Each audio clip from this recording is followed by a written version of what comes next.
गोविंदाय नमो नमः। ओम अज्ञानतिमिरान्धस्य ज्ञानाञ्जनशलाकया चक्षुरुन्मीलितं येन तस्मै श्रीगुरुवे नमः।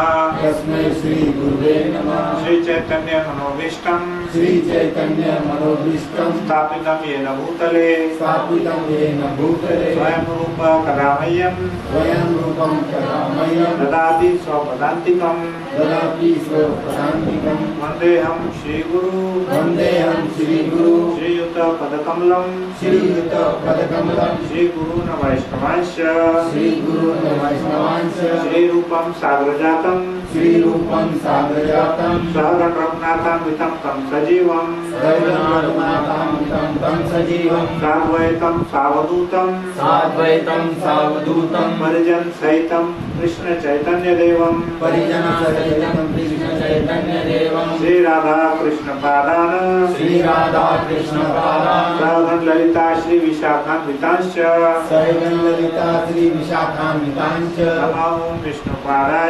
नमो विष्णुपादाय कृष्ण पृष्ठाय भूतले श्रीमते भक्तिवेदांत स्वामी निधि नामिने नमस्ते सरस्वती देवे गौरवाणी प्रचारिणे निर्विशेष शून्यवादी पाश्चात्य देश तारिणे हे कृष्ण करुणा सिंधु दीनबंधु जगतपते गोपेश गोपिका कांत राधा कांत नमोस्तुते तप्त कांचन गौरांगी राधे वृंदावनेश्वरी वृषभानुसुते देवी प्रणमामि हरिप्रिये वाञ्छाकल्पतरुभ्यश्च कृपा सिन्धुभ्येव च पतितानां पावनेभ्यो वैष्णवेभ्यो नमो नमः। जय श्री कृष्ण चैतन्य प्रभु नित्यानंद श्री अद्वैत गदाधर श्रीवासादि गौर भक्त वृंद हरे कृष्णा कृष्ण कृष्ण हरे हरे हरे राम राम राम हरे हरे हरे कृष्णा कृष्ण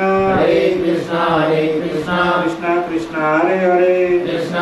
हरे हरे हरे राम राम राम हरे हरे हरे कृष्ण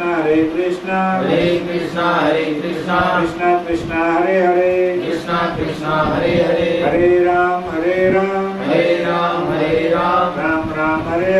राम राम हरे हरे हरे कृष्णा। तो आज के हमारे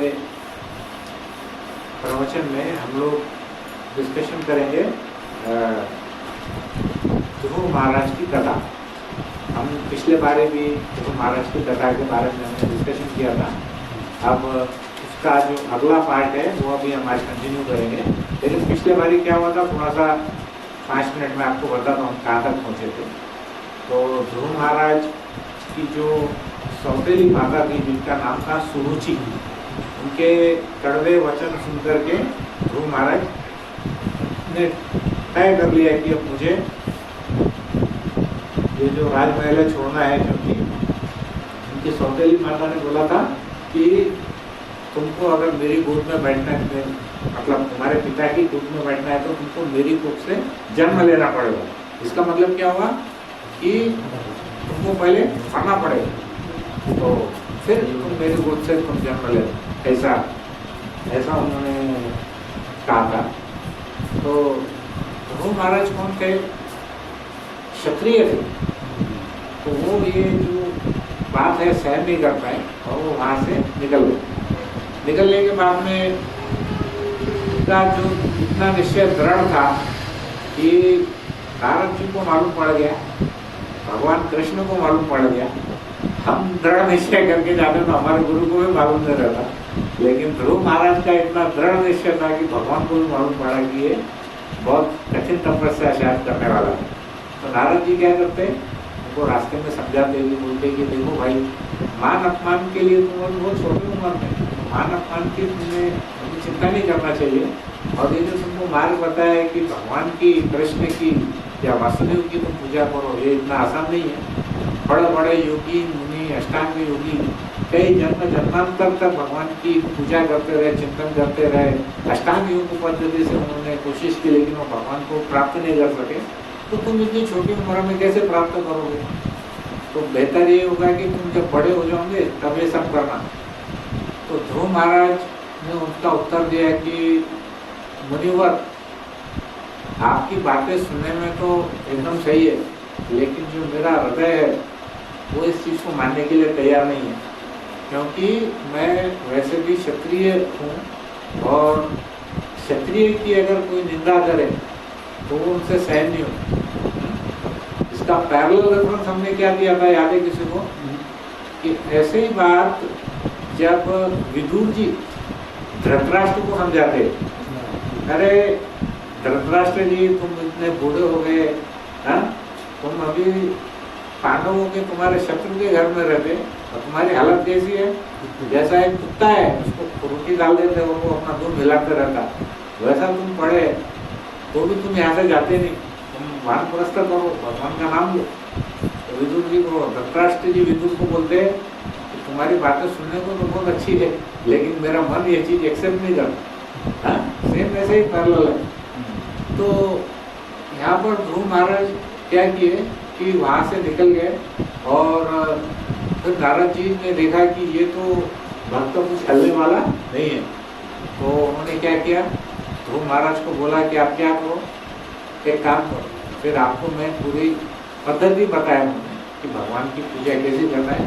क्योंकि ध्रुव महाराज ने उनके सामने हाथ जोड़ करके उनसे प्रार्थना की है कि महाराज आप गुरु जी मेरे को बताएं कि मैं भगवान की प्राप्ति कैसे करूँ। तो गुरु के बिना हमको भगवान प्राप्त नहीं हो सकते, ये एक मैसेज हमको यहाँ पे मिल रहा है।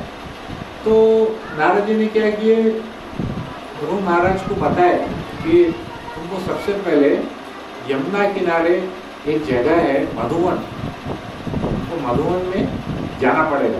कहाँ पर है? वृंदावन में जो यमुना नदी है वहाँ पर आपको जाना पड़ेगा। और वहाँ पे अगर आपको जाना है तो कुछ न कुछ आपको मंत्र तो उच्चार करके भगवान को प्राप्त करने के लिए आपको बोलना पड़ेगा।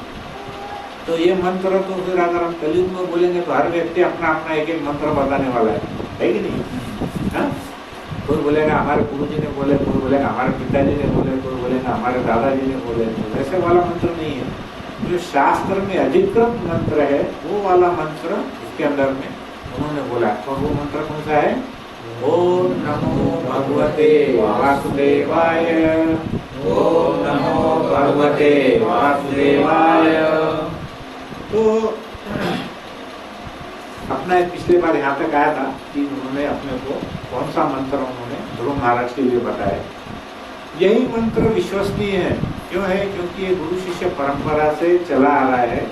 और जैसा इसका एक एग्जाम्पल मैंने पिछले बार शायद बताया था आपको कि हमको अगर कोई अधिकृत ऑथराइज्ड अगर हम चीज़ों का पालन नहीं करेंगे तो उससे क्या होगा। जैसे पहले टाइम में आपको याद है कि हमारे पोस्ट बॉक्स रहते थे, पोस्ट ऑफिस बॉक्स लाल रहते थे, तो हम उसमें कोई लेटर डालते थे तो वो लेटर बराबर जाता था।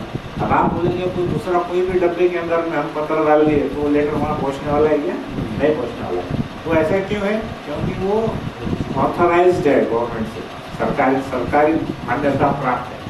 वैसे ये जो मंत्र है ये शास्त्र के हिसाब से, हमारे आचार्यों के हिसाब से ये ऑथराइज्ड है, इसलिए हमको ये मंत्र बोला, ऐसा उन्होंने उनको बताया। तो फिर उन्होंने बोला कि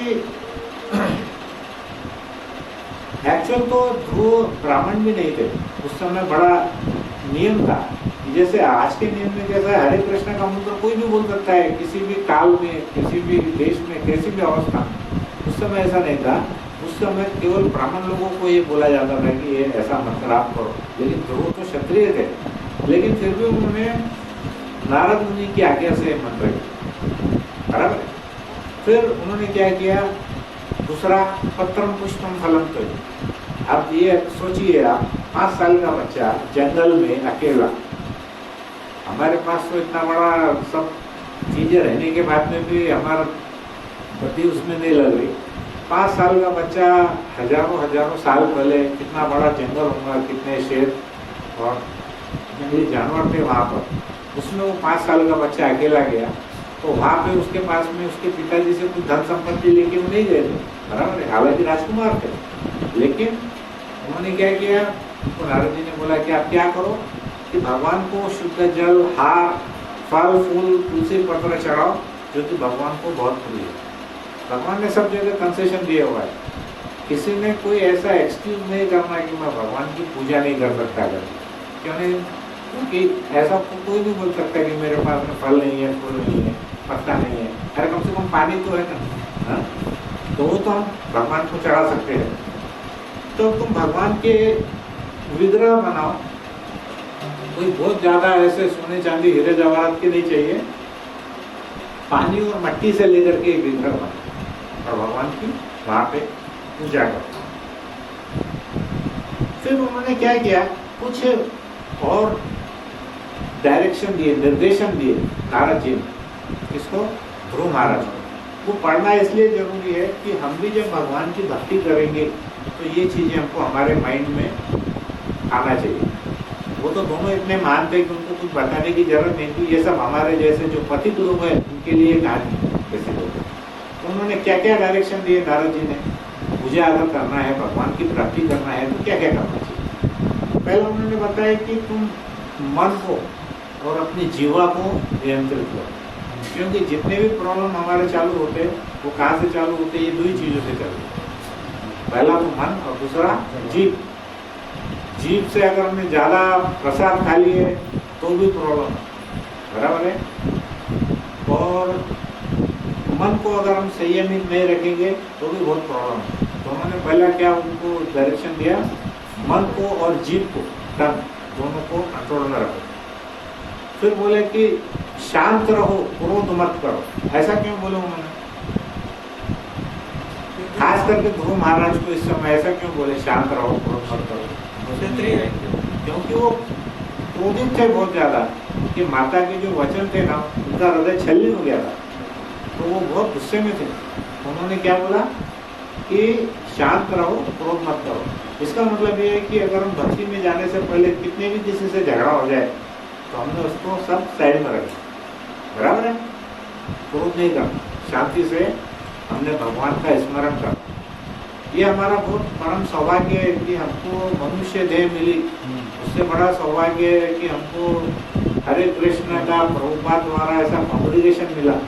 अब इसमें 2 लोग आते या 2000 लोग आते, उससे हमारा कोई मतलब नहीं है। हमारा मतलब क्या है, we have to purify ourselves, बस उसकी हमारी स्ट्रगल है रोज की, बराबर है कि। फिर उन्होंने क्या बोला कि जंगल में जो भी मिला उसको खा करके संतुष्ट करो। अब जंगल में क्या मिलने वाला है, फूल फल कुछ ऐसे ही पदार्थ मिलेंगे, वो भी जंगल में जंगली चीजें मिलेंगी। ऐसा तो है नहीं कि भाई कोई स्वादिष्ट फल आम के झाड़ लगा दिया आप उसके रखना ही नहीं, ऐसा तो मिलने वाला नहीं है वहाँ, बराबर है ना। तो जो भी मिलेगा उसमें तुम संतुष्ट करो, मतलब जीवा को कंट्रोल करो। फिर उन्होंने बोला कि अब आप सोचो, ये सुनने के लिए वो आसान है, लेकिन जब हम 16 माला करते 2 घंटे में, तब भी हमारे दिमाग में 16,000 विचार आते। तो उन्होंने क्या बोला कि जो इतना छोटा भक्त है, जिसको कुछ मालूम नहीं है, वो कैसे भगवान में भक्ति करेगा। तो उन्होंने क्या बोला कि भगवान की जितनी भी लीलाएं है, उन लीलाओं का तुम स्मरण करो। इसका क्या मतलब है, दूसरा कि बोलो दूसरा क्या, लेकिन प्रभु जी उससे बड़ी बात क्या है, बोलो बोलो। 5 साल के बच्चे को लीलाएं मालूम थी भगवान की। आप ये सोचेंगे कि हम इतनी बड़ी कृष्ण कथा बुक पढ़ रहे हैं, हमारी उम्र 40, 50, 60 हो रही, हमको अभी भी पूरी बुक कंप्लीट नहीं है। तो 5 साल के बच्चे को कृष्ण की लीलाओं का स्मरण करने को बोले, इसका मतलब क्या निकला कि वो बच्चे को लीलाएं मालूम थी, मतलब उनकी माता ने उनको कथाएं सुनाई है। आप समझे बात को? नहीं तो स्मरण लीला कहाँ से करेंगे? तुम करके बताओ ना स्मरण जरा 2-4 लीला आती है? आती? तो वो बच्चे ने पूरी कथा को स्मरण करो, इसका मतलब उनको कथाएं मालूम थी। कितने पायस थे, कितने पवित्र लोग थे उस टाइम।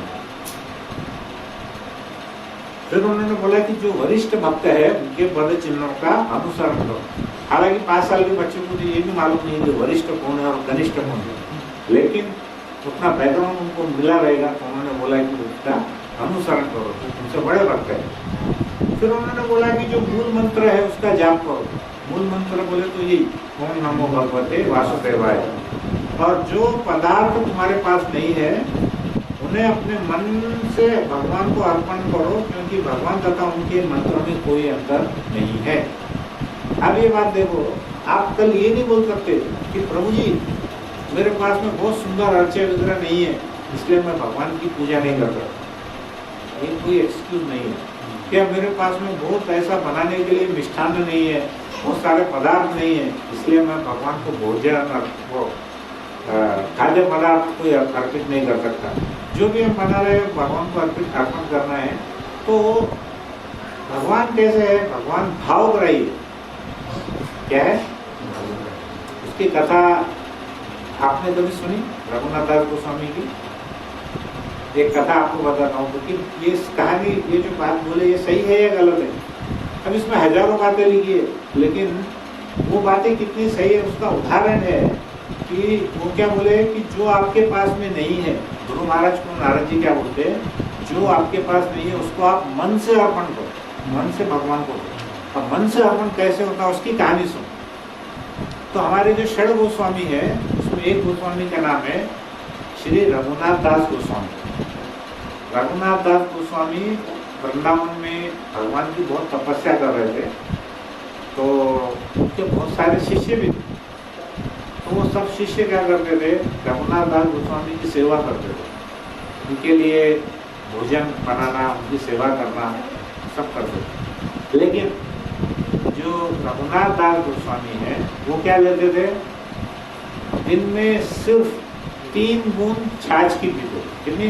3 बूंद छाछ, 3 ड्रॉप्स ऑफ बटर मिल्क, केवल उतना ही लेते। एक बार क्या हुआ कि रघुनाथ दास गोस्वामी शाम में भगवान के ध्यान में बैठे, कृष्ण और राधा के, और सुबह सुबह जब वो उनके जो जितने शिष्य थे वो जब वहाँ पर आकर के देखे, उन्होंने देखा कि उनके जो गुरु है वो गुरु ऐसे नीचे पड़े थे, मूर्छित। तो सब में भागदौड़ हो गई। सबका ऐसा सोचना था कि हमारे गुरु जी इतना कम खा रहे हैं तो शायद कमजोरी आ गई उनको, इसलिए वो मूर्छित हो। सबके मन में ऐसा था कि वो कमजोरी के कारण ऐसा हो। तो फिर क्या हुआ, उन्होंने सोचा कि हमारे तो गुरु जी है, तो वहाँ का जो राजा था उनका जो वैद्य था, राजवैद्य, क्योंकि ये तो बहुत बड़े महान संत थे, तो उन्होंने क्या किया, राजवैद्य को बुलाया। छोटे मोटे वैद्य को नहीं है, डायरेक्ट राजवैद्य को। तो राजा का वैद्य वहाँ आया, उसने उनका नाड़ी देखा। नाड़ी देख कर क्या बोला कि बोले ये जो आपके गुरुजी है उनको सब जमा हुए शिष्य, बोले वैद्य जी क्या हुआ क्या हुआ? तो बोले उन्होंने अधिक भोजन कर लिया, बोले तो उससे उनको अपचन हो गया, इंडाइजेशन हो गया, तो इसके लिए वो मूर्छित हो, क्योंकि उनको आदत नहीं है बोले। तो सब बोले शिष्य है काय के वैद्य, राजवैद्य कैसी बातें कर रहे, बोले आपको किसने वैद्य बना दिया? ऐसा कहीं वैद्य हो गई, राजवैद्य। बोले वैद्य जी वापस देखो, बोले कुछ गलती हो रही, हम 24 घंटे यहाँ पे शिष्य लोग रहते कि 3 बूंद छाछ की पीते सिर्फ, और तुम बोल रहे कि ज़्यादा खाने से अपचन हो गया। इनको खाने का है तो फिर बनाएगा कौन? हम ही बनाएंगे ना। जब हमने किसी ने बनाया नहीं तो ये खाएंगे कैसे? बोले आप गलती कर रहे हैं। तो ऐसा उनका झगड़ा हो गया बहुत देर तक। तो फिर एक जरा वहाँ का सीनियर जो भक्त था वो बोला, बोले वैद्य जी एक काम करो, आप उनको पहले होश में लाओ, तो अपन इनको पूछेंगे कि क्या हुआ। तो उन्होंने कुछ जड़ी बूटी सुनाई उनको। वो रघुनाथ दास गोस्वामी होश में आए, उन्होंने पूछा उनको कि गुरु जी अब आप बताइए कि क्या हुआ आपको। वो बेचारे कुछ नहीं बोल रहे, ऐसे शर्मा रहे थोड़े। तो बोले नहीं, बोले हमारे राज वैद्य ने बोला कि आपने ज़्यादा खा लिया प्रसाद, इसलिए आपको अपचन हो गया। वो बेचारे कुछ नहीं बोल रहे, ऐसे मन मुस्करा रहे थे। तो बहुत वो जरा भक्त और एक्साइट हो गए, बोले गुरुजी बोले ऐसा कैसे होगा, मतलब आप तो कुछ लेते नहीं, 3 बूंद छाछ की लेते, तो ऐसा हो नहीं सकता। तो फिर रघुनाथ गोस्वामी बोले ये जो राजवैद्य बोल रहे वो एकदम सही बोले सही बोल रहे। बोले प्रभु जी आपने खाने की क्या खाया, कुछ प्रसाद ही नहीं लिया, जब हमने आपको बनाया नहीं तो अपचन होने का कारण ही नहीं। तो फिर उन्होंने बताया कि रात में मैंने राधा रानी के लिए खीर बनाई।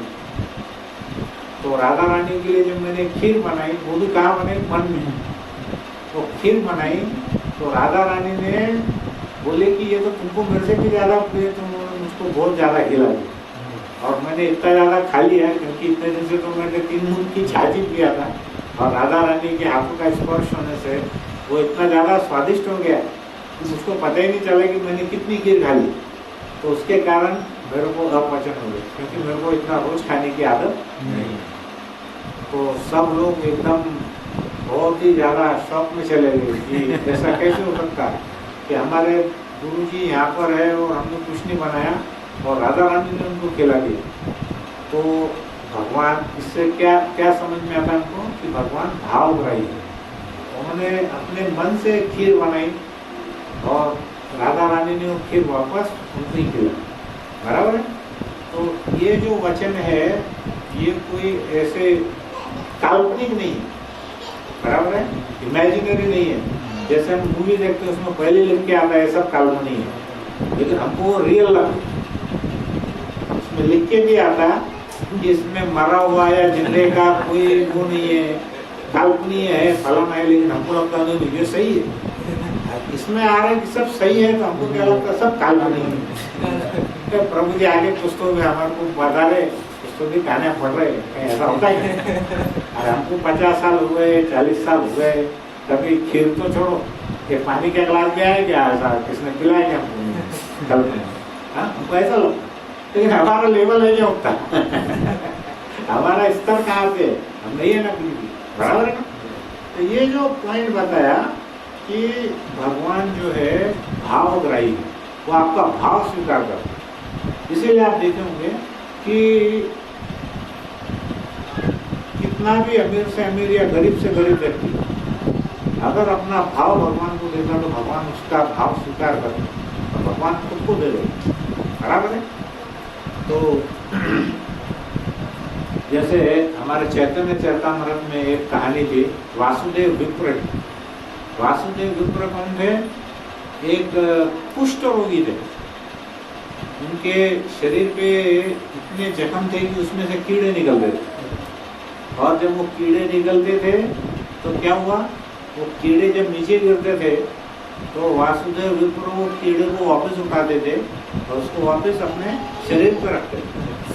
क्यों रखते थे, वो उनका ऐसा बोलना था कि मेरा शरीर तो नश्वर है, वो कुछ काम का नहीं है। अगर वो किसी कीट का भोजन के रूप में काम आया तो उससे बड़ा मेरा सौभाग्य क्या। तो जो आपका प्रश्न था कि प्रभु जी आप इस्कॉन में ही क्यों आए, तो उसका उत्तर ये है कि जो शुद्धता, जो प्यूरिटी ग्रंथों की हमारी संस्था ने ली है, ऐसी बहुत कम संस्था है जो इतना उसके बारे में वास्तव में जीवन में अमल मिला। तो वासुदेव विप्र भगवान की मनी मन जब पूजा करते थे तो चैतन्य महाप्रभु वासुदेव विप्र को मिलने के लिए गए। अब आप एक इमेजिन करो, एक आदमी बहुत गरीब है, उसके शरीर से दुर्गंध आ रही, उसके शरीर से कीड़े निकल रहे, तो वो आदमी के नजदीक कोई जाएगा क्या, नहीं। लेकिन श्री चैतन्य महाप्रभु वासुदेव विप्र के पास गए और उसका आलिंगन किया, और आलिंगन करने के बाद क्या चमत्कार हुआ, वो पूरा ठीक हो गया, बराबर है। जैसे भगवान ने कुब्जा का उद्धार किए, पैर रखे एक सीधा खींचे कि कुब्जा एकदम सुंदर ही बन गई। उसका नाम त्रिवक्रा था, 3 तरफ से टेढ़ी मेढ़ी थी, और रास्ते भी वो लोग हंसते थे उसमें और वो नीचे मुंह करके चल गए। भगवान ने बोले कि अरे सुंदरी तुम कहाँ जा रही हो? तो उसको अगर प्रश्न छोड़ करके कोई बोल देते तो उसको उपवास लगता था, लेकिन जब भगवान कृष्ण ने बोले तो उनकी आवाज में गंभीरता, तो वो सीरियसली उनको रिप्लाई दी कि प्रभु मैं तो कंस की दासी हूँ और मैं उनको चंदन का लेप करता। तो मेरा बोलने का मतलब ऐसा है कि भगवान की जो अनुकंपा है इसके ऊपर में कैसी होगी हमको पता नहीं है। ये हमारे पिछले जन्म के कर्मों का फल है कि हमको भगवान कितनी कृपा करते हैं। तो ये जो पॉइंट था कि भगवान भावग्राही है, तो जो नारद जी ने ध्रुव को बताया कि जो आपके पास में नहीं है उसको आप मन से भगवान को ऑफर करो, मन से भगवान को अर्पण करो। तो बात सही है या नहीं? मैंने एक पॉइंट के लिए आपको 3 कहानी बताया, बराबर है? तो आप बोल नहीं सकते कि ये जो पॉइंट है ये सही नहीं है, राइट? फिर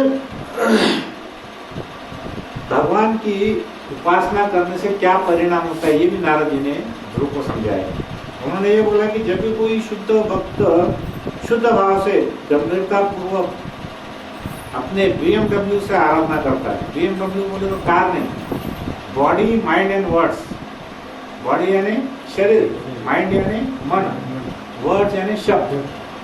जब कोई भी भक्त अपने शरीर से, मन से और अपने शब्दों से भगवान की आराधना करता है और 4 नियमों का पालन करता है, तब भगवान उसके आनंद को परमानंद में बदल देते हैं और उसकी इच्छा पूर्ति का आशीर्वाद देते हैं। तब देखो अभी हम क्या कर रहे हैं, 4 नियमों का पालन कर रहे हैं, माला भी कर रहे हैं 16, हाँ? तो हम कोशिश तो कर रहे हैं नजदीक नजदीक जाने की। इसीलिए क्या हुआ, भगवान ने कंसेशन दिया हुआ है हमको कलयुग में। अब उस टाइम तो हो सकता है कि ध्रुव महाराज 152 माला या 200 माला करते होंगे रोज की, हाँ? हम तो 16 ही कर रहे होते तो कम से कम ठीक है, कलयुग के हिसाब से हम कोशिश तो कर रहे हैं। तो उन्होंने क्या बोला कि और 1-2 बात है आपको कि आप हमेशा, वो तो छोटे बालक थे, उसको तो इंद्रिय तृप्ति से दूर रहने की भी सलाह दी, लेकिन इंद्रिय तृप्ति की सलाह बोले उसको लगी हमको। जैसे घर में हमारी सास क्या करती, नहीं बहू को डायरेक्ट डांटती नहीं, ननद को सुनाती दवाई, उसके बेटे को सुनाती ना, हाँ? हे करो कर्म को तय कर, हे कर, तो बहू को समझ में आता है इनडायरेक्टली, अरे ऐसा है घर का सिस्टम, हाँ? तो इनडायरेक्टली वो क्या कर रहे हैं, बोल रहे ध्रुव महाराज को, लेकिन सुना रहे हमारे क्या कि इंद्रिय तृप्ति से दूर रहना होगा और भावपूर्वक भक्ति करनी होगी। तो यह सुनकर क्या हुआ, ध्रुव महाराज ने नारद जी की प्रदक्षिणा की और वो मधुबन चले गए। उन्हें भगवान कृष्ण के चरण कमल के पद चिन्ह दिखे वहाँ, कहाँ पे, मधुबन में। आपको ध्यान है एक बात कि वृंदावन की भूमि में जहाँ जहाँ कृष्ण जाते थे, गोपियां उनको कैसे ढूंढती थी, उसके पद चिन्हों से ढूंढती थी, बराबर है? अक्रूर जी जब आए थे तो उन्होंने क्या किए, सबसे पहले लोटांगन किए वृंदावन की ब्रज की माटी में। क्यों लोटांगन किए? क्योंकि उनको कृष्ण भगवान के पद चिन्ह दिखे, और कृष्ण भगवान के पद चिन्ह हमारे जैसे नहीं है, उसमें शंख, कमल, चक्र, पद्म, मछली, तीर, धनुष, अलग अलग ऐसे बहुत सारे चिन्ह हैं। और वो जो चिन्ह रहते थे वो हमेशा वहीं पर प्रिंट हो जाते थे, वो मिटते नहीं, बराबर है? अक्रूर महाराज जैसे ही उन्होंने वो चिन्ह लेके भगवान के स्मरण उनको आया तो वो इतने ज़्यादा एक्सटेसी में उत्तेजित हो गए कि वो वहाँ पर लुटने लगे, बराबर है?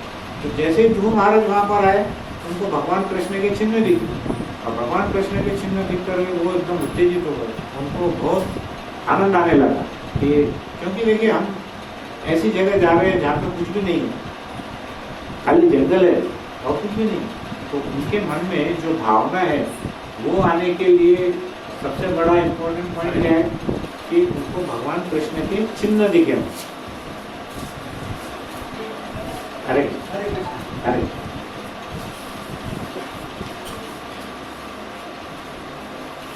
क्या बोलिए,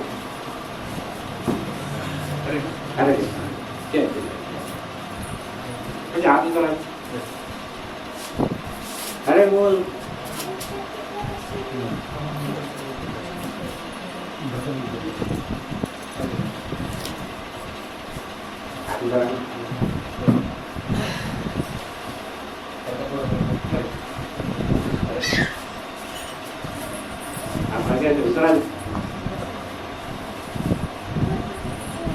अब क्या हुआ कि प्रभु हम कथा बता रहे थे ध्रुव महाराज की, तो ध्रुव महाराज का उनकी माता ने उनका इंसल्ट किया था, तो वो उनके गुस्सा में क्या हुआ, घर छोड़ करके चले गए थे और उनको रास्ते में नारद जी मिले, तो नारद जी को वो बोले कि मुझको भगवान की प्राप्ति करना है। क्यों? दो कारणों से। एक तो कारण ये था कि वो बोले कि जो मेरे दादा है मनु महाराज, उनको जो ऐश्वर्य मिला उससे भी ज़्यादा मुझे चाहिए, और उनके जो परदादा थे ब्रह्मा जी, उनसे भी ज़्यादा ऐश्वर्य चाहिए, बड़ा लोक चाहिए। और तीसरा, वो उनकी जो सौतेली माता थी सुरुचि, उसको दंड दिलवाना चाहते। बराबर है। जो शुरू में निकले तो ये तीन भावना थी उनके मन। तो जब नारद जी रास्ते में उनको मिले तब क्या हुआ, उन्होंने उनको बताया कि भगवान की भक्ति कैसा करना है, भगवान के को कैसे प्राप्त करना है। तो एक मंत्र उन्होंने बताया, तो मंत्र का नाम है ओम नमो भगवते वासुदेवाय। और उनके जो पिताजी थे उत्तानपाद महाराज, वो क्या किए, अब ध्रुव नारद जी क्या किए, ध्रुव महाराज को धंधे पे लगा दिए, जा बेटा तू भक्ति कर।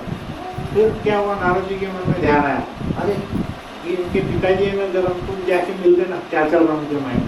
तो क्या हुआ, नारद जी वहाँ पर उत्तानपाद को मिलने के लिए गए। तो वहाँ जाने के बाद में देखे कि राजन, वो जब देखे तो उत्तानपाद का जो चेहरा था एकदम ऐसा लटका हुआ, मुरझाया हुआ चेहरा था, बहुत दुखी थे वो। ध्रुव के पिताजी, उनका नाम क्या है, उत्तानपाद, तो उनका चेहरा बहुत ऐसा मुरझाया हुआ था, बहुत दुखी थे वो। तो नारद जी वहाँ जाकर पूछे उनको, अरे महाराज आपका चेहरा इतना मुरझाया हुआ क्यों है? तो उत्तानपाद बोले ध्रुव महाराज को कि देखो मुनिवर, मैं कितना अधम और नीच व्यक्ति, मैं स्त्री के वश में आ गया, मैं मेरे पत्नी के वश में आ गया, और मैंने बड़ी क्रूरता से मेरे छोटे धार्मिक पुत्र को और उसकी माता को निर्वासित कर दिया, उनको मैंने बाहर निकाल दिया। क्यों? क्योंकि मैं मेरी जो पहली पत्नी थी सुरुचि, उसके वश में आ गया। फिर उसे वहाँ अब उनको वो बोल रहे थे, दूसरा मुझे प्रॉब्लम ये लग रहा है कि मेरा बेटा तो बेचारा अनाथ है, जंगल में घूम रहा है इधर उधर, पता नहीं कोई भेड़िए या सियार उसका शिकार नहीं कर ले। क्योंकि ध्रुव महाराज कितने साल के थे, 5 साल के। वो जंगल में गए अकेले, तो जो पिता है उसको बाद में ध्यान में आया कि वो अकेले जब वहाँ गए तो बेचारे उसकी रक्षा कौन करने वाला है। वो तो छोटा बच्चा है, वो इधर उधर घूम रहा होगा, उसको भूख लग रही होगी, प्यास लग रही होगी, उसको कोई खिलाने वाला नहीं है, और उसे जंगल के जो भेड़िए है वो उसके ऊपर में आक्रमण कर रहे होंगे। तो ये सब बातें सुन के उसका मन बहुत ज़्यादा दुखी हो रहा था। वो बोला कि देखो मुनिवर, मैं किस तरह मेरे पत्नी के अधीन हो गया, और मैंने कितना क्रूर और नीच हूँ कि मैंने उस ध्रुव को, मेरे बेटे को अपनी गोदी में नहीं बिठाया। शुरुआत कहाँ से हुई कि जब उन्होंने अपने बेटे को गोदी में नहीं बैठने दिया। बराबर है। तो नारद जी ने क्या किया, उत्तानपाद को दिलासा, ढाढ़स बताया उनको शब्द क्या है बोले उन्होंने, पहला उन्होंने बोला कि आप ज़्यादा व्यथित मत हो, दुखी मत हो। उसको इंग्लिश में वर्ड है, डोंट बी एग्री, मतलब व्यथित मत हो, ज़्यादा दुखी मत हो। क्यों मत हो?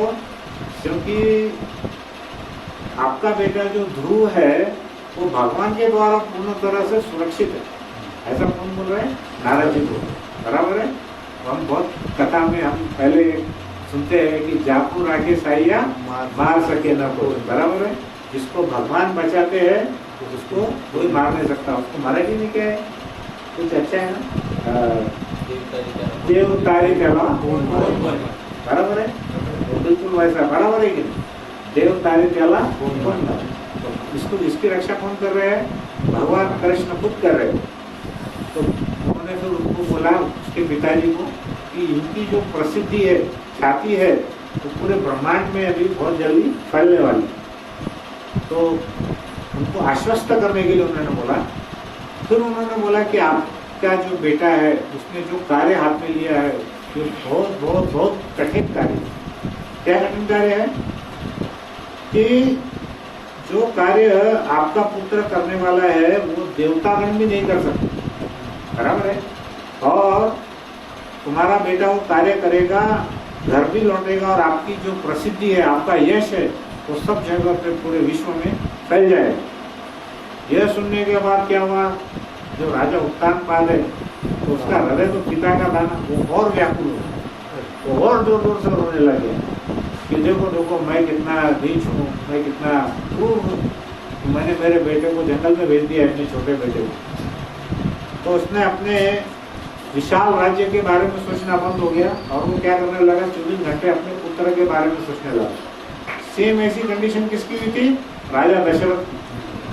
जब राम जंगल में चले गए थे तो दशरथ महाराज की क्या अवस्था थी, वो कुछ राजपाट के बारे में सोचते थे क्या, वो क्या के बारे में सोचते थे, सिर्फ राम के बारे में।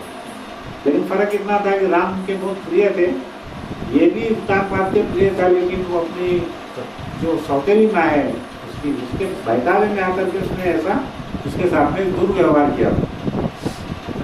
अब सवाल ये देखो कि सिर्फ नारद जी के बोलने के ऊपर में ध्रुव महाराज ने तपस्या कैसी की, बहुत दिल को छूने जैसी तपस्या है, बहुत कठिन तपस्या है, मतलब हम सोच भी नहीं सकते कि ध्रुव महाराज ने तपस्या कैसी की।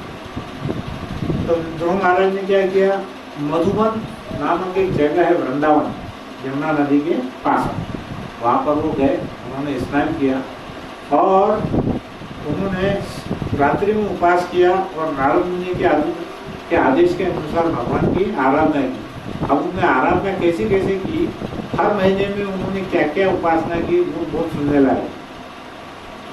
लायक नहीं, मतलब हम उस पर विश्वास ही नहीं कर सकते कि ऐसा भी कुछ हो सकता है।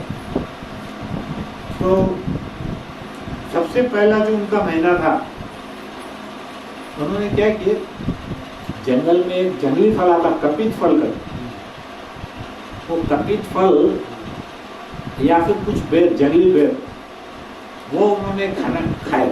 लेकिन ऐसा नहीं है कि दिन में 6 टाइम खा रहे, ऐसा नहीं था, 3 दिन में एक बार।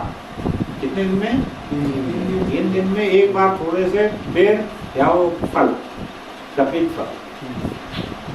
दूसरा, फिर दूसरे महीने में उन्होंने क्या किया कि वो जो बेर थोड़े मीठे थे, वो फल थोड़ा ठीक ठाक था, वो भी छोड़ दिए। तो उन्होंने क्या किया, फिर सूखी घास और पत्ते खाए, सूखी घास और पत्ता 3 दिन में एक बार नहीं, 6 दिन में एक बार, 6 दिन में एक बार क्या खाए, सूखे घास और पत्ते खाए ऐसा। फिर तीसरे महीने में उन्होंने क्या किया, सिर्फ पानी पिए। कितने दिन में? 9 दिन में एक बार। पानी कितने दिन में? 9 दिन में एक बार। चौथे महीने में क्या किए, हवा। अब हवा तो हम कितने देर बिना हवा दे रह सकते हैं, ट्राई करके देखो 1 मिनट। उन्होंने क्या किया, अपने हवा भी रोक ली, 12 दिन में एक बार हवा ली। अब देखो कल एकादशी है, सब जरा चिंतन करो हम क्या क्या खाते, कितना खाते एकादशी। एक्चुअल में हमारे को क्या बोलते हैं, एकादशी कैसे करना चाहिए, निर्जल एकादशी करना चाहिए। तो हम निर्जल तो करते ही नहीं, उसके अंदर में रोज नए नए रेसिपी आ रही कि इसके अंदर ये डोसा चलता, इसके अंदर में उपवास का पिज्जा भी आएगा, तो उपवास का। हाँ, पूना से बम्बई से रेसिपी आती कि इसका आटा यहाँ मिल रहा, उसका पिज्जा भी खाओ। पिज्जा भी खा रहे, वो भी खा रहे, बगर साबुदाना खा रहे, मीठे में सिंधानी की चिक्की, पट्टी, जितने आइटम बोले उतने आइटम। बाद में क्या होगा, जैसे अभी हमने उदाहरण दिए ना, तो रोज कुछ नहीं खा रहे, 3 बूंद छाछ के ले रहे, और उस दिन राधा रानी ने खिलाई तो उनको इंडाइजेशन हो गया। हमारा हाल वैसे ही है, तब एकादशी के दिन रोज जितना खा रहे उससे 3 गुना ज्यादा एकादशी के दिन खा रहे, मस्त खा रहे, साबुदाने का वड़ा, खिचड़ी, भगर, डोसा, रोज नए नए, हर महीने में नई रेसिपी आती। हमको लगता है हम तो क्या, हम तो भागते हैं उपवास का, अनाज नहीं खा रहे ना, बोलने का नहीं, अनाज खा लेगा। तो हमारे तो स्वर्ग में नक्की है, भगवान के नाम तो नक्की थे, क्यों अनाज कहाँ खाए, कभी कोशिश भी नहीं कर रहे कि खाएंगे कि भाई थोड़ा बगैर पानी के 1 दिन तो रहो। नहीं, 1 दिन पहले से चालू हो जाता रात में, अरे कल उपवास है, जरा रात में अच्छा खा लो। और फिर जिस दिन उपवास का वो हम पालना करते उस दिन बोलते कल उपवास आना दिन भर प्रभु जी, एक पराठा ज्यादा ले लो, आज क्या है। तो हमारी तपस्या ऐसी है। अब ध्रुव महाराज की तपस्या सुन के कुछ तो मन में आना, ऐसा मेरे को तो भी लगता है। तो ऐसी तपस्या उन्होंने करे, जैसे कि वापिस से बोलो, पहले महीने में क्या है, एक कपित फल कितने दिन में, 3 दिन में एक बार। उसके बाद दूसरी बार क्या है, सूखे पत्ते और घास, कितने दिन में, 6 दिन में। तीसरे महीने में क्या करें, पानी, 3, 6, 9 दिन में एक बार। चौथी बार हवा, कितने दिन में, 12 दिन, 3, 6, 9, 12, 23 दिन तक मैंने एक बार। अब क्या हुआ कि ध्रुव महाराज ने अपने श्वास को और अपने मन को एकदम नियंत्रित कर दिया, और जैसा एक खंभा रहता, पिलर, स्तंभ, एक पैर पर ऐसा खड़े होकर के वो भगवान की आराधना कर रहे थे। तो ध्रुव महाराज की तपस्या का परिणाम क्या हुआ, क्या परिणाम हुआ उसका, कि जो तीनों लोग थे वो कांपने लगे। तीनों जो लोग है, मतलब स्वर्ग लोग, पृथ्वी लोग और पाताल लोग, तीनों के तीनों लोग कांपने लगे। तो जब ध्रुव ने भगवान को अपने वश में कर लिया, तो तीनों लोग में हाहाकार मच गया और वो हल्ले लगे। तो जो पृथ्वी थी जिसपे ध्रुव महाराज खड़े थे, उनके अंगूठे के वजन से वो पृथ्वी नीचे की तरफ धंसने लगी। समझे, भक्ति में शक्ति कितनी है वो बंदे को। और है ना, ये कोई भी कल्पना नहीं है। जो काल्पनिक पिक्चर है वो हमको रियल लग रही, जो रियल पिक्चर है वो हमको कल्पना लग रही। ये हमारा दुर्भाग्य नहीं है तो क्या है, हाँ? तो उनके अंगूठे के दबाव से आधी धरती नीचे सर।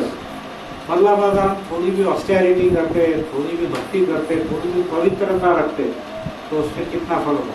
तो फिर हमारे जो छोटे मोटे प्रॉब्लम है, लड़के की जॉब नहीं मिल रही है, अभी खेती में पीक अच्छा नहीं आ रहा, या वर्षी पाउस कमी पड़ रहा है, ये कुछ छोटे छोटे प्रॉब्लम है। ज़्यादा बड़े प्रॉब्लम है कि बहुत छोटे चिल्लर प्रॉब्लम। भगवान की भक्ति करने से सब प्रॉब्लम भगवान हमारे दूर करते हैं, बराबर है। आपको मालूम है कथा, एक बार क्या हुआ, एक महाराज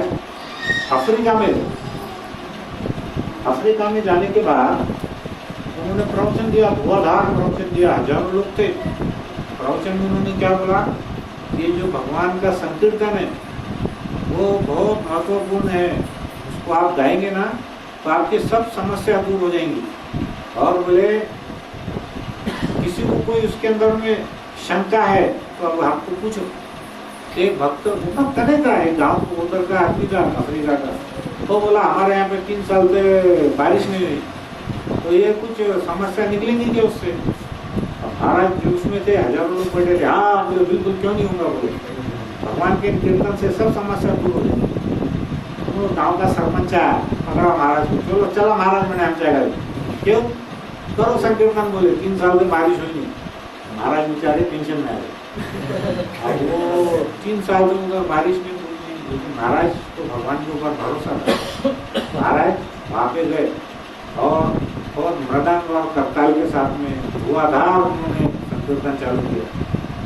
तो 1 घंटा, 2 घंटा, 4 घंटा, 6 घंटा हो गया।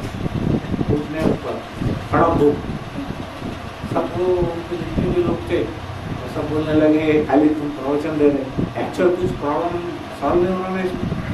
तो महाराज ने क्या किया, भगवान को बहुत अंतर भाव से उन्होंने प्रार्थना की। 1 घंटे के अंदर में पूरे ऊपर बादल छा गए और इतनी धुआंधार बारिश हुई वहाँ पे कि वो वहाँ के अफ्रीका के लोग बोलेंगे इतनी बारिश हमने कभी आज तक देखी। तो हमको कैसा है, भगवान के नाम में हमको उतना भाव, उतना हमारा विश्वास होना चाहिए। हरे कृष्णा कृष्णा कृष्णा हरे हरे, हरे राम राम राम हरे हरे। तो जब ध्रुव महाराज भगवान के साथ ध्यान मग्न हो गए भगवान के अंदर में, तो उनके शरीर के सारे छिद्र जो भी जैसे नाक है, कान है, जितने भी छिद्र थे वो सब बंद कर दिए उन्होंने। तो उनके छिद्र बंद होने से क्या हुआ, जो देवता थे और जितने भी बाकी के लोग थे उनका दम घुटने लगे, क्योंकि वो श्वास लेना बंद कर दिए तो उनकी श्वास लेना भी बंद हो गई। तो उन्होंने क्या किया, सब देवता भागते भागते भगवान के पास गए और उन्होंने उनको बहुत आग्रह किया कि प्रभु हमारा तो दम घुट रहा है, इसमें क्या हुआ क्या है।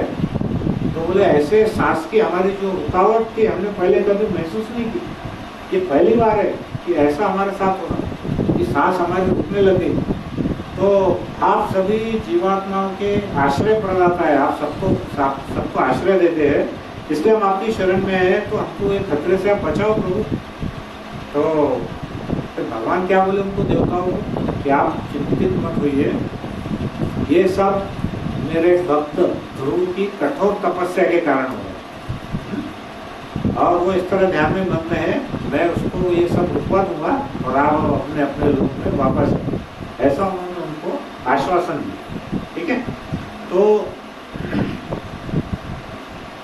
यहाँ पर भगवान क्या किए, ध्रुव महाराज के पास जाने का प्लान किए। भगवान अपने गरुड़ पे सवार हो गए और गरुड़ पे सवार होकर के वो अपने गरुड़ से मधुवन की तरफ, उनकी जो फ्लाइट थी उसको बोले कहाँ चलो, मधुवन के वहाँ पे एयरपोर्ट पे लेके चलो। तो भगवान गरुड़ पे सवार होकर के ध्रुव के पास आने लगे। ध्रुव महाराज वहाँ ध्यान में ऐसे चिंता में मग्न थे, तो भगवान को पूरे अच्छी तरह से देख रहे थे, उनका पूरा रूप उनको दिख रहा था।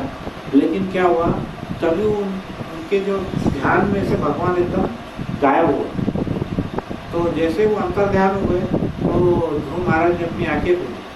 आंखें खोल के क्या देखते हैं कि जो भगवान उनके हृदय में मन में चल रहे थे वो भगवान तो वहाँ पर सामने खड़े।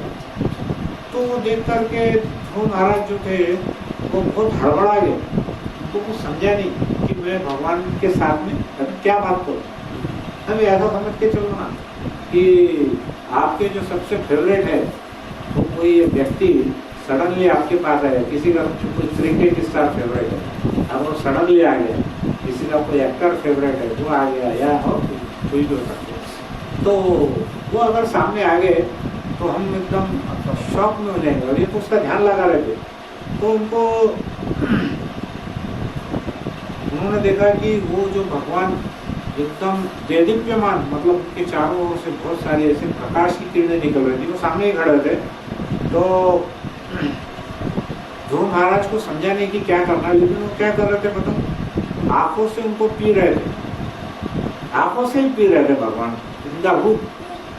फिर उनको चरणों को, उनके जो चरण थे भगवान के, उसको होठों से चूम रहे थे और भगवान को अपनी भुजाओं से आलिंगन कर रहे थे। ये कैसा था, उनके माइंड में ही चल रहा था, उनको बोलना नहीं आया, लेकिन उनके जो मन के जो भाव थे वो इस प्रकार के कि भगवान को, जैसे गोपियाँ भगवान को देखती थी ना, तो नेत्रों से ही उनको ऐसा लगता था कि हम भगवान का पान कर रहे हैं, वही वाला भाव ध्रुव महाराज का।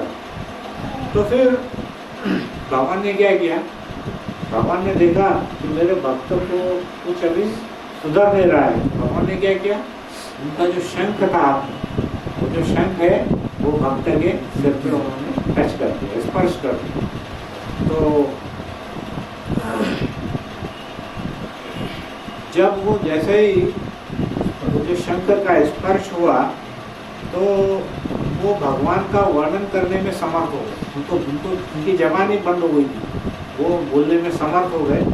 और उनके हृदय में जितना भी कल्मश था, जितनी भी उनके अंदर जो बदला लेने की प्रवृत्ति थी या जो उनको प्राप्त करने की प्रवृत्ति, वो भी उनकी चली गई।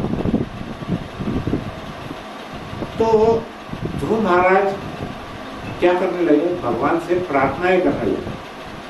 तो ध्रुव महाराज ने क्या क्या प्रार्थना की, अभी मेरे पास थोड़ा टाइम है, मैं आपको क्या करता हूँ, 2-3 कहानियाँ बताता हूँ जो सुनने में बहुत मजा आएंगे आपको, क्योंकि मेरे को भी बहुत मजा आई। हम थोड़ा सा एक तो इससे रिलेटेड कुछ कहानी बताते हैं।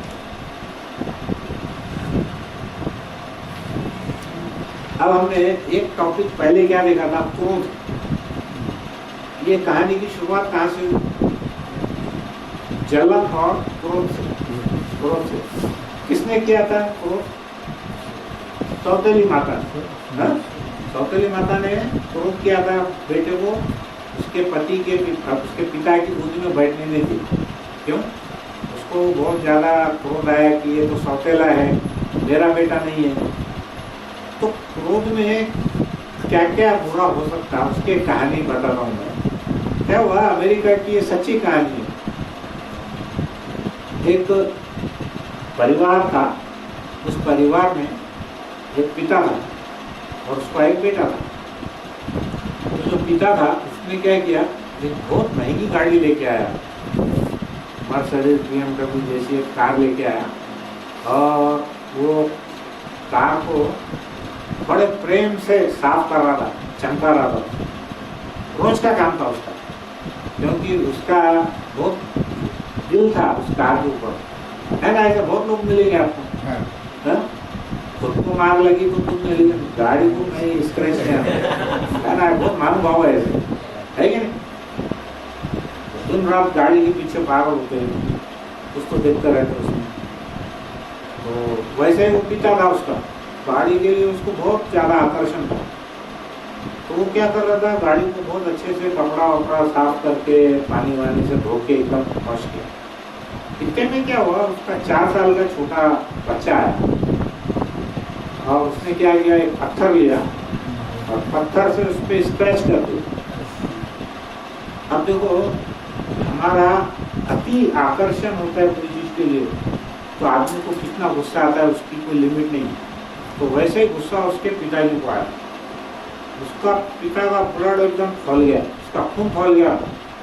वो ये भी भूल गया कि ये मेरा बेटा है। उसके हाथ में कुछ तो था, उसने उठा के उसके उंगली को बहुत मारा और कितना मारा कि उसके जो उंगलियां थी पूरी फ्रैक्चर हो गई। तो वो जो बच्चा था वो बेचारा बहुत जोर जोर से रोने लगे। तब उसको ध्यान में आया, उसको भान आया पिता कि अरे तो मैंने तो मेरे बेटे को मार दिया। अच्छा, कैसे मारा उसने मालूम है? पाने से, रेंच, लोहे का जो पाना रहता ना गाड़ी, वो पाना उसको ध्यान में नहीं था कि मेरे हाथ में पाना है। उसने उठा के मारा उसको। अब वो वहाँ पे उसको हॉस्पिटल में लेके गया, उसको एडमिट किया। 3-4 दिन के बाद में वो बेटे को थोड़ा होश आया, थोड़ा समझने लगा। तो फिर भी वो पिताजी को पूछने लगा कि पिताजी मैं यहाँ से अब वापस घर पे कब जाऊँगा?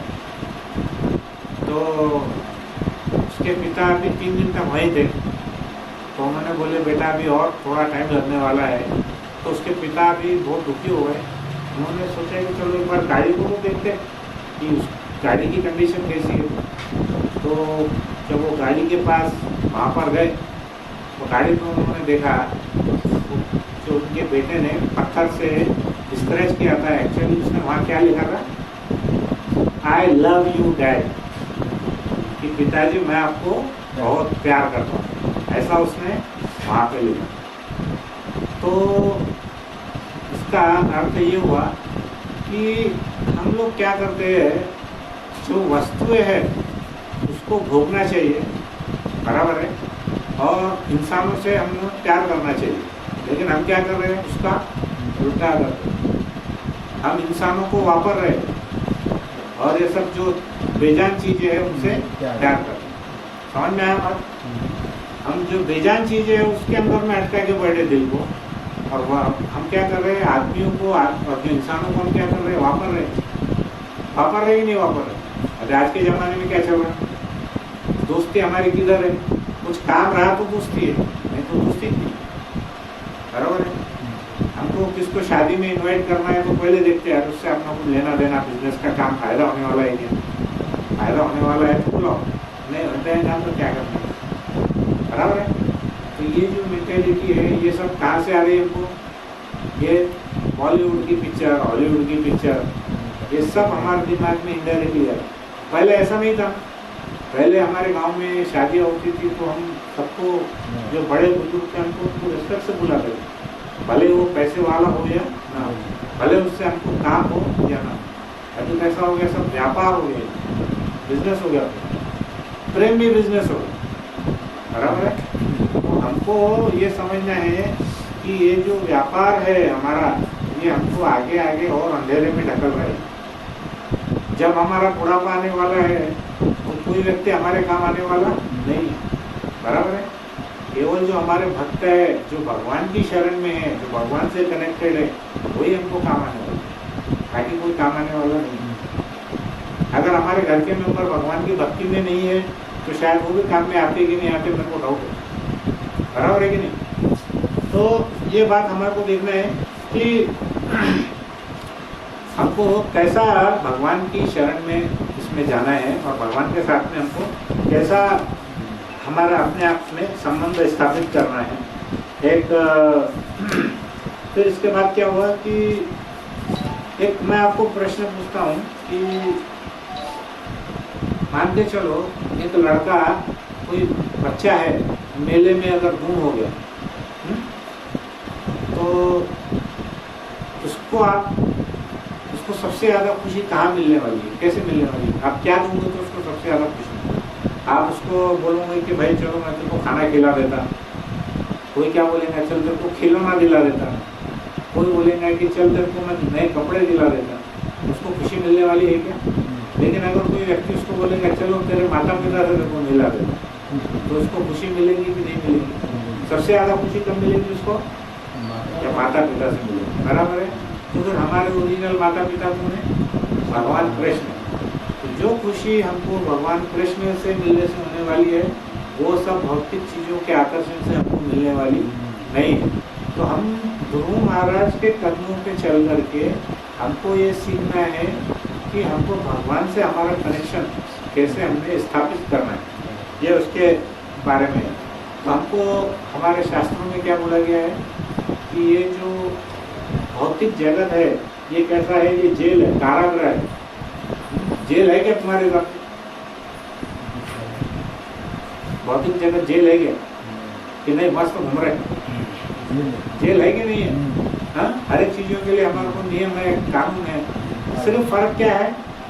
कोई सोने की चैन से बंधा हुआ है, कोई चांदी की चैन से बंधा हुआ है, कोई लोहे की चैन से बंधा हुआ है, लेकिन बंधे हुए सब है। सोने की चैन से बोले तो बहुत पैसे वाला आदमी है, बहुत कैश कर रहा आदमी को लगता है, लेकिन वो भी सोने की चैन से बंधा है।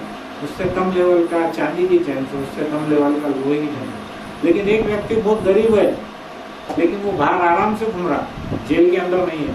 तो चारों में सबसे सुखी कौन है? जो बाहर घूम रहा है कि नहीं? सोने की चैन वाला भी कुछ काम का नहीं, चांदी की चैन वाला भी काम का नहीं, ये भी। तो एक गौरव प्रभु ने बहुत अच्छी कथा बोले थे प्रभु। लोग हमको पूछते कि क्या आपको कुछ दुख है क्या? तो हम क्या उत्तर दें? कुछ दुख है क्या? कोई दुख है नहीं, मस्त चल रहा है कि नहीं? तो उन्होंने उसका उदाहरण दिए, बोले एक बार क्या हुआ, एक गांव में सर्कस है, और वो जो सर्कस था ना, उसके अंदर में ऐसा टिकट थी, बोले 500 रुपए की, 200 रुपए की, 100 रुपए की, और जो एक टिकट थी ना, बोले वो 4 आने की। कितने की? 4। तो बोले क्या हुआ, सब लोग सोचे कि अरे 4 आने में टिकट मिल रही, 500 की, 100 की, 200 की क्यों लेने गए? सब अपने 4 आने की लाइन में खड़े हुए।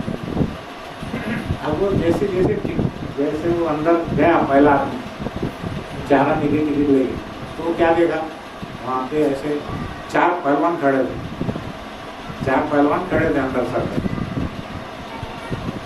जैसे ही वो अंदर घुसा, उसको पकड़ के उन्होंने मारना पीटना खूब धोना चालू किया। क्या?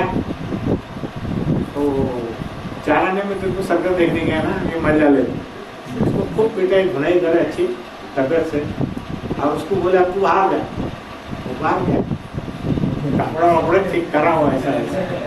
तो उधर से जो हमारे जैसे कुछ होशियार के पत्थर उधर निकल के पूछे क्या है, मुझे 4 आने में कैसा क्या कैसी एकदम टॉप थी, बोले मस्त था, बोले तुम नहीं जाओ भाई। तो अब जो भी निकल रहा बाहर, तबियत से उसकी धुनाई हो रही, बाहर जाके क्या बोला, वो टॉप सर्कस है, तुम भी जाओ।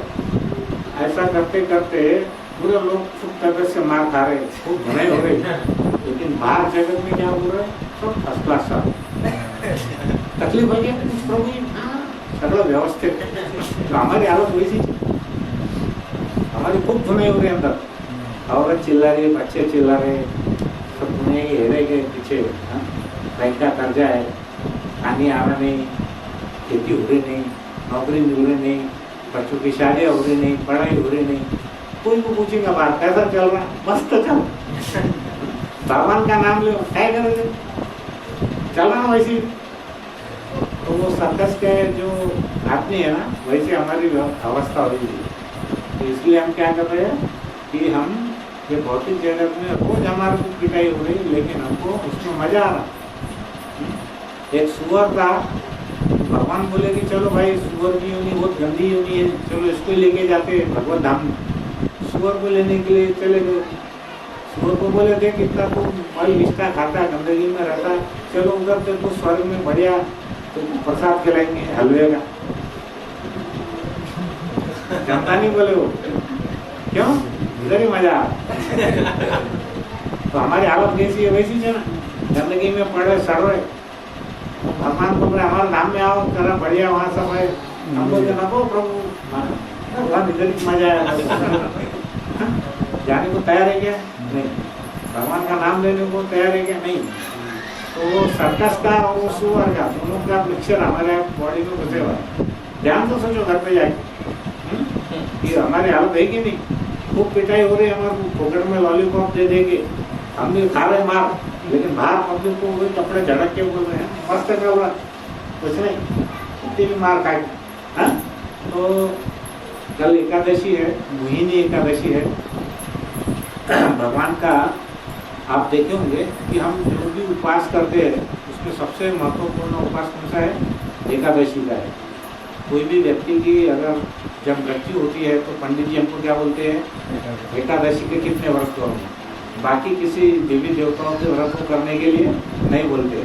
क्यों है उसका रीज़न, क्योंकि एकादशी का व्रत कैसा है, पहले भी बोला था मैंने, LIC पॉलिसी, जिंदगी के साथ भी जिंदगी के बाद भी। तो हम जब जिएंगे तब भी हमको फायदा होने वाला है, जब हम ये देह छोड़ के भगवत धाम में जाएंगे तब भी हमको एकादशी के व्रत का पुण्य मिलने वाला है। बाकी जितने भी हम व्रत करेंगे वो सिर्फ हमारा शरीर है तब तक कि उसका फायदा है, बराबर है, लेकिन मरने के बाद उसका कोई फायदा नहीं है।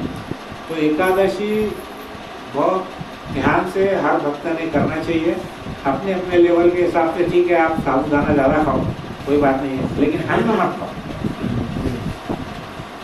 तो कल आप ध्यान से सब एकादशी करो और अपने जीवन को सार्थक बनाओ।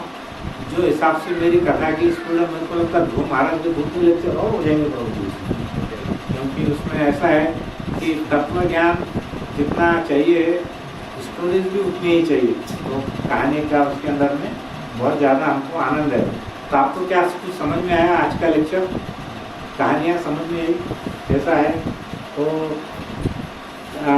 गौरांग प्रभु के जो लेक्चर है आप कभी सुनेंगे ना तो आप पेट पकड़ पकड़ करके हंसने लगेंगे, क्योंकि कहानियाँ इतनी ज़्यादा टचिंग और इतनी ज़्यादा सुंदर रहती है।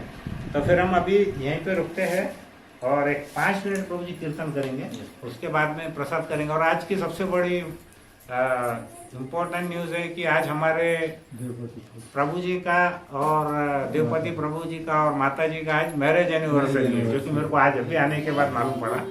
तो हम सब शुभकामना करते हैं कि इनका वैवाहिक जीवन ऐसे ही आगे बढ़े, भगवान की भक्ति में भी साथ में, और इनका बिजनेस भी बहुत अच्छा चले। तो हम 3 बार प्रभु जी का एनिवर्सरी के लिए हरि बोल बोल करके हमारे तरफ से शुभेच्छा देंगे। हरि बोल, हरि बोल, हरि बोल। तो बहुत अच्छी बात है कि मेरे को लगा था कि अगर प्रभु जी का आज एनिवर्सरी है तो शायद आज का प्रोग्राम कैंसिल करने को बोलेंगे। प्रभु जी ने तो उतने ही उत्साह से प्रोग्राम रखने के लिए बोला, तो बहुत खुशी की बात है। तो हम 5 मिनट कीर्तन करेंगे, फिर महाप्रसाद गोविंदा बोल के फिर हम प्रसाद लेंगे, ठीक है भाई? आप चलो